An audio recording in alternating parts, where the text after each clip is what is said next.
Meus queridos doutores e doutoras, vamos lá para mais uma aula de Direito Processual Penal. Hoje, então, nós falaremos a partir aí do artigo 320 do Código de Processo Penal. O artigo 320 tem aí a seguinte redação, que ele vem explicar, na verdade, aquelas condições das medidas cautelares do 319.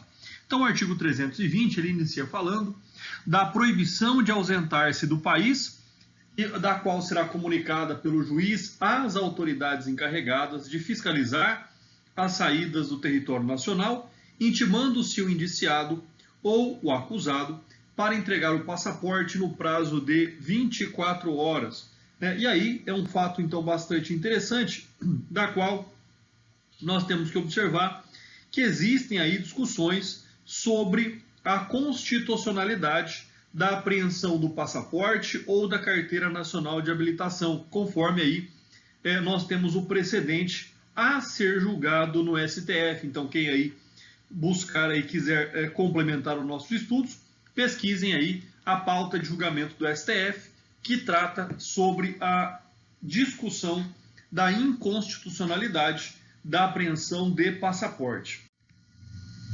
Com relação à proibição de ausentar-se do país, lógico e óbvio, Se nós estamos falando de uma medida cautelar diversa da prisão, é onde a pessoa deve ter ali a sua liberdade restrita de alguma forma, E não mais restrita do que impedi-lo de ausentar-se do país. Então essa é uma medida que já vinha sendo aplicada já por alguns juízes, dentro de um poder geral de cautela, mas agora, nos termos aí da nossa legislação, ela se torna, então, uma medida formal e razoável como uma medida cautelar diversa da prisão. Então, esse é um fato, então, bastante importante. Mais uma vez, ele vem aí fortalecer a medida a ser conjugada, ou seja, a vedação de ausência da comarca. E pelo pressuposto, quem não pode sair da comarca, tampouco pode sair do país. E esse é um fato, então, que vem aí de encontro a essa perspectiva da necessidade da preservação da conveniência ou a necessidade da investigação do processo. A interpretação à luz, então, de uma probabilidade de fuga do indiciado ou do acusado.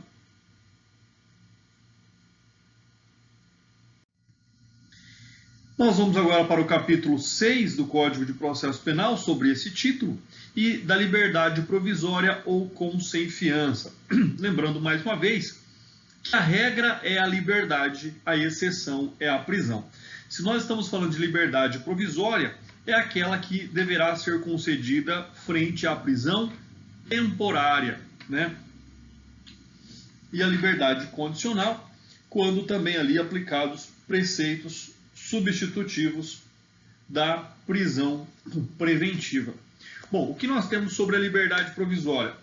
Ela é concedida ao indiciado ou réu preso em flagrante, que por não necessitar ficar segregado em homenagem ao princípio da presunção de inocência, deve ser liberado sobre determinadas condições para responder ao processo, nos termos aí do fundamento constitucional do artigo 5º, inciso 66. Bom, pessoal, o que nós temos aqui? Então, só para lembrar, a liberdade provisória, ela seria substitutiva à prisão temporária, tá? É importante lembrar. Prisão em flagrante delito, ou você pede o relaxamento de prisão. Convertido a prisão em flagrante em prisão temporária, lembrando lá que a prisão temporária para crimes comuns ela é por 5 dias, podendo ser renovada por mais 5. Para crimes hediondos, ela é por 30 dias, podendo ser renovada por mais 30 dias. Tá? Se nós já tivermos aqui a prisão preventiva, aí nós teremos a liberdade condicional. Tá? Então esse é um aspecto bastante importante. Com relação aqui ao seu cabimento, com ou sem fiança, ou seja, o juiz tanto pode aqui fixar a fiança, como o juiz pode também aqui atribuir ao indivíduo determinadas condições para a manutenção ali da sanidade das investigações ou do processo. Então, sobre esse aspecto, é um instituto compatível com a prisão em flagrante, mas não com a prisão preventiva ou temporária.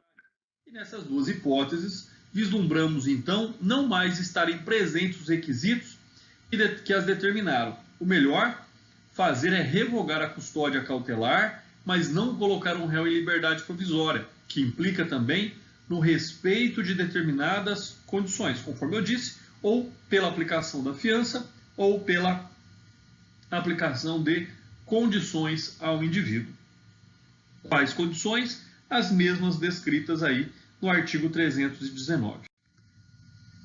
Por sua vez, o artigo 321 tem a seguinte redação: ausentes os requisitos que autorizam a decretação da prisão preventiva, o juiz deverá conceder liberdade provisória, impondo, se for o caso, medidas cautelares ali previstas no artigo 319, conforme eu já disse, e observados os critérios constantes também do artigo 282, né, deste mesmo Código.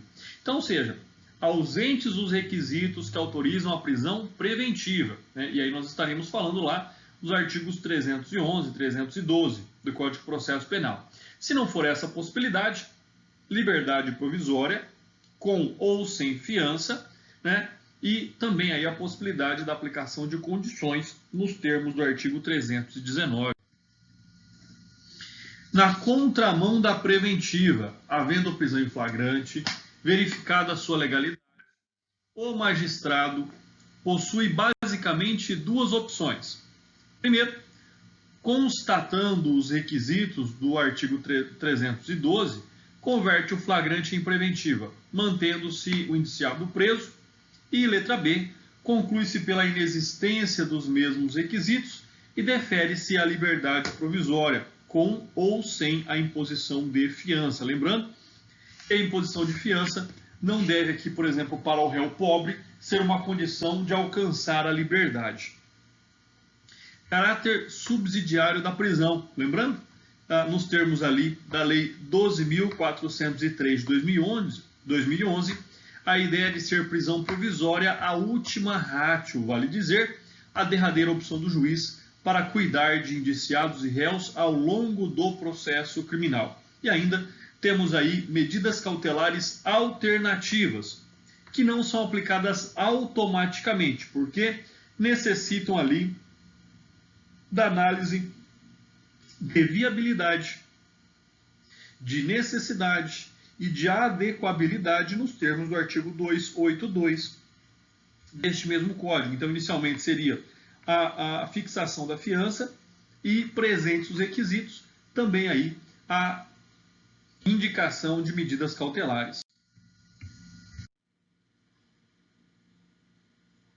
Por sua vez, aí, o artigo 322 diz que a autoridade policial somente poderá conceder fiança nos casos de infração cuja pena privativa de liberdade máxima não seja superior a 4 anos, parágrafo único.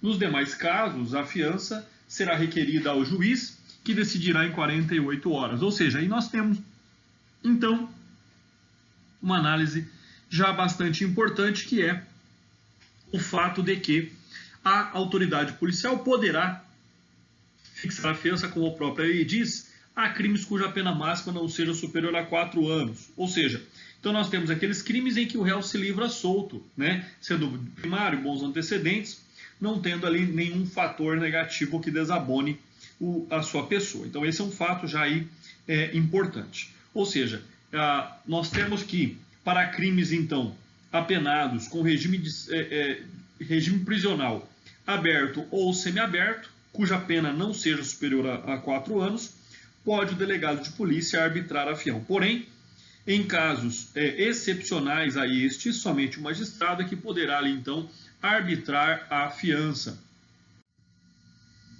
Qual é o conceito de fiança? É um conceito que nós temos que verificar. Por quê? Porque trata-se de uma garantia real, consistente no pagamento em dinheiro ou na entrega de valores ao Estado para assegurar o direito de permanecer em liberdade no transcurso do processo criminal.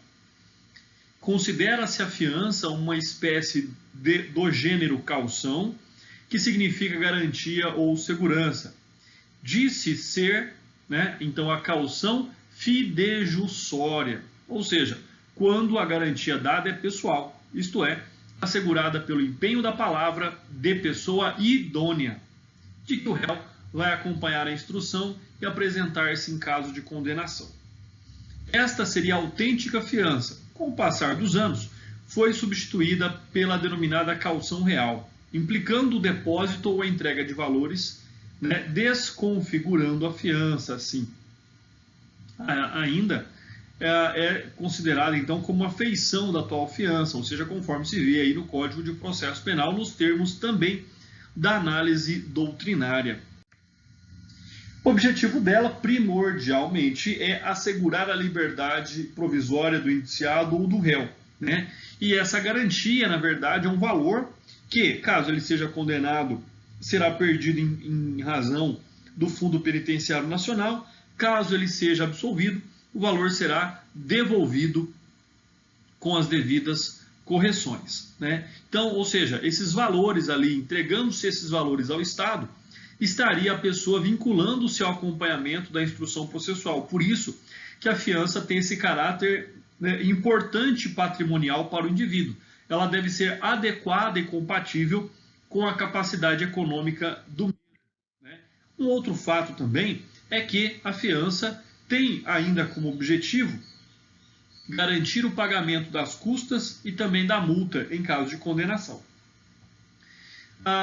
Nos termos aí da Lei 12.403 de 2011, né, por culpa exclusiva do Constituinte, inseriu na Constituição Federal a proibição de fiança para determinados casos graves, como no caso e na hipótese de crimes hediondos ou os assemelhados, dentre outros. Ora, se tais delitos comportam liberdade provisória sem fiança, gerando uma contradição sistêmica, muito melhor então que fosse arbitrada a fiança em valores condizentes com a gravidade ali do delito, tá? Por quê? Porque se admite sem fiança, deveria então, pelo menos, fixar uma fiança sobre esse aspecto. Então, é uma contradição da qual nós vemos aí bastante interessante, né? Motivo de muitas críticas aí à Constituição Federal sobre alguns aspectos e tais quais como esse.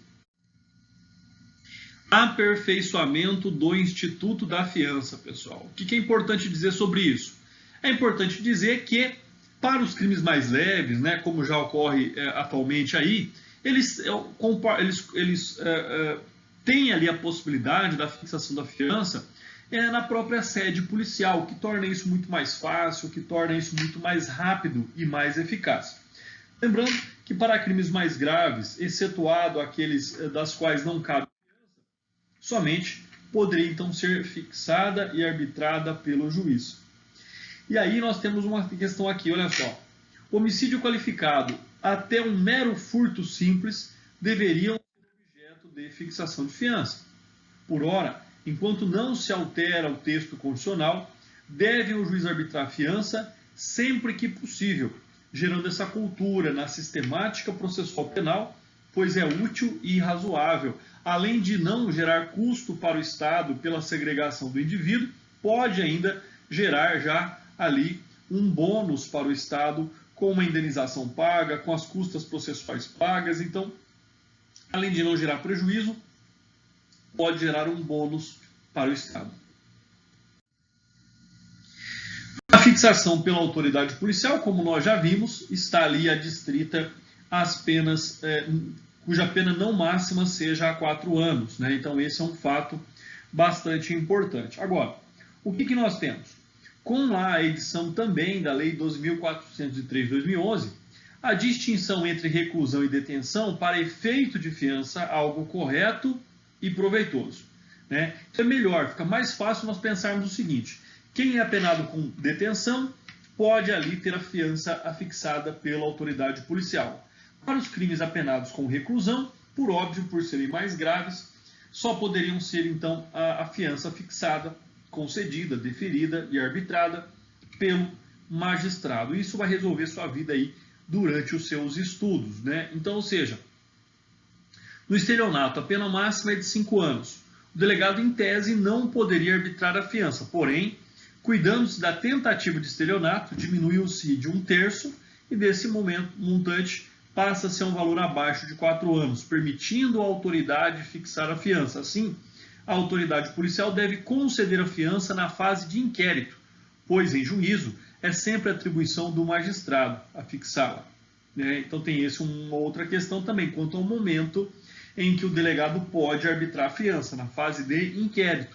Não pode o delegado ali ultrapassar o seu limite de atuação e, por exemplo, fixar a fiança durante o processo.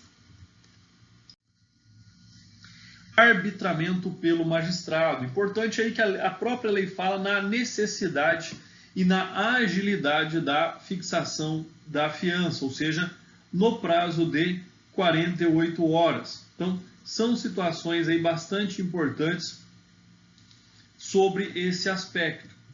Então, ou seja, se ultrapassar esse período, vai configurar o constrangimento ilegal, passível da impetração de habeas corpus.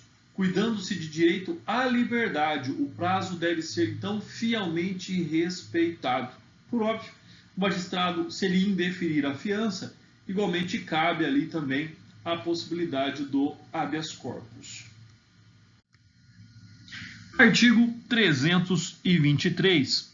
E aqui são as hipóteses que nós falamos agora há pouco, em que não se concede a fiança, ou seja, nos crimes de racismo, nos crimes de tortura, tráfico ilícito de entorpecentes e drogas afins, terrorismos e nos definidos como crimes hediondos. Inciso 3. Nos crimes cometidos por grupos armados, civis ou militares, contra a ordem constitucional e o Estado democrático. Sobre essa situação, então, nós temos ali os chamados crimes inafiançáveis. Por certo, crimes que geram aí na sociedade, crimes que trazem para a população uma repulsa muito maior, um aspecto e um grau de reprovação muito maior. São crimes que geram ali a inconsistência da paz social. Por isso, esses crimes são considerados como inafiançáveis. E aí, lógico, onde nós temos o aspecto que para algum deles até cabe ali a liberdade provisória, pode ser concedida mediante habeas corpus e seria em tese muito mais vantajoso que fosse fixada a fiança num patamar compatível com o patrimônio do indivíduo criminoso. Nós temos a vedação constitucional para esse fim, conforme contida lá no artigo 5º, incisos 42, 43 e 44, onde então, lá à época da Constituição Federal em 88, a Assembleia Nacional Constituinte, de um equívoco nítido do legislador, pretendendo mostrar-se rigoroso em face de tais crimes, proibiu a fiança. De nada adiantou, pois sempre foi concedida a liberdade provisória sem fiança, mais benéfico ao acusado. Enfim, nada pode se fazer a não ser aguardar a futura reforma da Carta Magna com prudência e bom senso.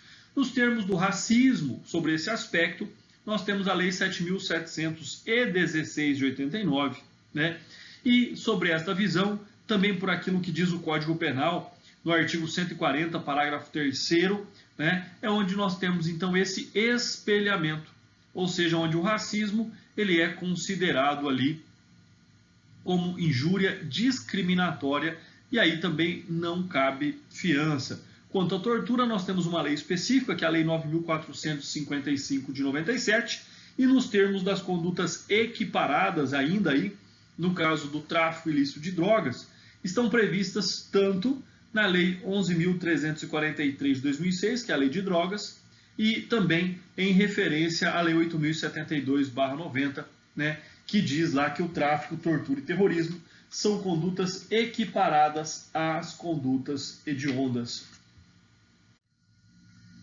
Terrorismo segue a mesma linha, mas ele tem uma previsão também ali no artigo 20 da Lei 7.170 de 83, e esse vácuo foi sanado aí também em 2016 pela edição da Lei 13.260. E essa lei ela vem tratar então sobre o terrorismo, pessoal. Com relação aos crimes hediondos, muito melhor nós analisarmos aqui, além daquilo que fala o artigo 1º da Lei 8.072/90, mas a jurisprudência pátria, e aí no caso a jurisprudência do Tribunal de Justiça de Minas Gerais, que diz que, conforme disposto no artigo 5º, inciso 43 da Constituição Federal, artigo 323 do Código de Processo Penal e artigo 44 da Lei 11.343 de 2006, o crime de tráfico de drogas é inafiançável, sendo necessário o decote da fiança arbitrada. A Suprema Corte de Justiça, no julgamento do HC 118.533, reconheceu que o privilégio do delito de tráfico de drogas afasta a caracterização da hediondez, porém, tal entendimento somente se torna aplicável se, de fato, a benesse for reconhecida na sentença. Então, ordem concedida aí, né, sobre esse aspecto. Bom, uma outra situação aqui que nós devemos observar são aquelas já ditas anteriormente, que também é ali inafiançável, o crime quando praticado por grupos armados, sejam eles civis ou militares, contra a ordem constitucional ou Estado de Direito. Para isso, nós temos lá o disposto na Lei 7.170 de 1983. Então, percebam que o disposto na legislação ordinária vem complementado na legislação esparsa.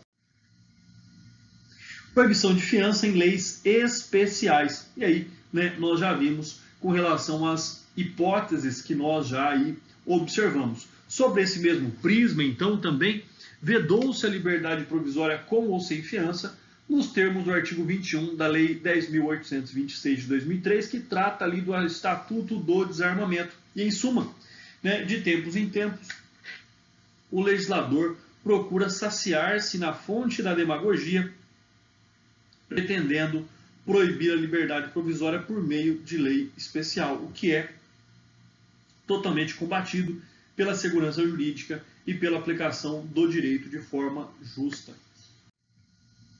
Por fim, nosso último artigo, falaremos então do artigo 324, né?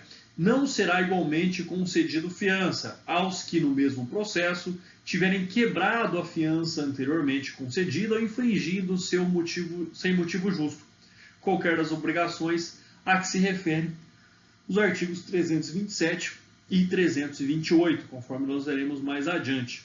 E em caso de prisão civil ou militar, inciso 4º, quando presentes motivos que autorizam a decretação da prisão preventiva. Então, primeiro, o que é quebrar a fiança, né? Significa deixar de pagar ou de deixar de cumprir injustificadamente as condições cumulativamente impostas nos termos do artigo 319 do Código de Processo Penal, né? Ou seja, configura-se então ali o desrespeito, o não cumprimento do acordo com o magistrado.